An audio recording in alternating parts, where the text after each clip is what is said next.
என்னடா ஃபேஸ் ஒரு மாதிரியா இருக்கு, டேன் ஆன மாதிரி. என்ன பண்றது? ஐடியா. டேன்ஸை ரிமூவ் பண்ண பார்லர் போனால் 500 வந்து 1000 சார்ஜ் பண்ணுவாங்க. ஸோ மார்க்கெட்டில் இருக்க ராகாவோடைய D10 இந்த ப்ராடக்ட் வாங்கி எப்படி இருக்குன்னு பார்ப்போம் வாங்க. ஸோ கைஸ், பாக்கெட்டில் வந்து இந்த மாதிரி ஸ்மாலாக ஒரு 5 பேக் கொடுத்துருக்காங்க. ஸோ அதில் ஒரு பேக் வந்து யூஸ் பண்ண போகிறோம். 1 டைமுக்கு ஒரு பேக் தான் யூஸ் பண்ணணும்.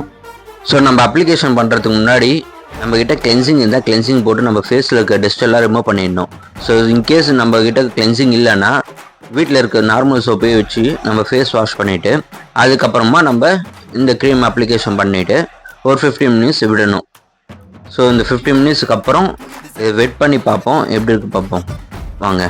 ஸோ டைம் ஆகிடுச்சு. ஸோ இப்போ வெயிட் பண்ணி பார்க்கலாம். ஸோ இதை பற்றி ஏதாவது உங்களுக்கு ஏதாவது டவுட் இருந்தால் என்னுடைய கமெண்ட்டில் சொல்லுங்கள், நான் பார்க்குறேன். வெயிட் பண்ணலாம். வா, சூப்பராக இருக்குங்க, எனக்கு ரொம்ப சூப்பருங்க. பார்த்தீங்களா நீங்களே? காய்ஸ், சூப்பராக இருக்குது. எனக்கு ஃபைனல் லுக்கு எனக்கு ரொம்ப பிடிச்சிருக்கு. ஸோ சம்மர் வர ஸ்டார்ட் ஆக போகுது. ஸோ இந்த வீடியோவை சேவ் பண்ணி வச்சுட்டு சம்மரில் டேன் ஆகிற உங்கள் ஃபேஸை ஸோ இந்த ப்ராடக்ட் யூஸ் பண்ணி டேன்ஸ் ரிமூவ் பண்ணி பிரைட்டாக வச்சுக்கோங்க உங்கள் ஃபேஸை. பாய்.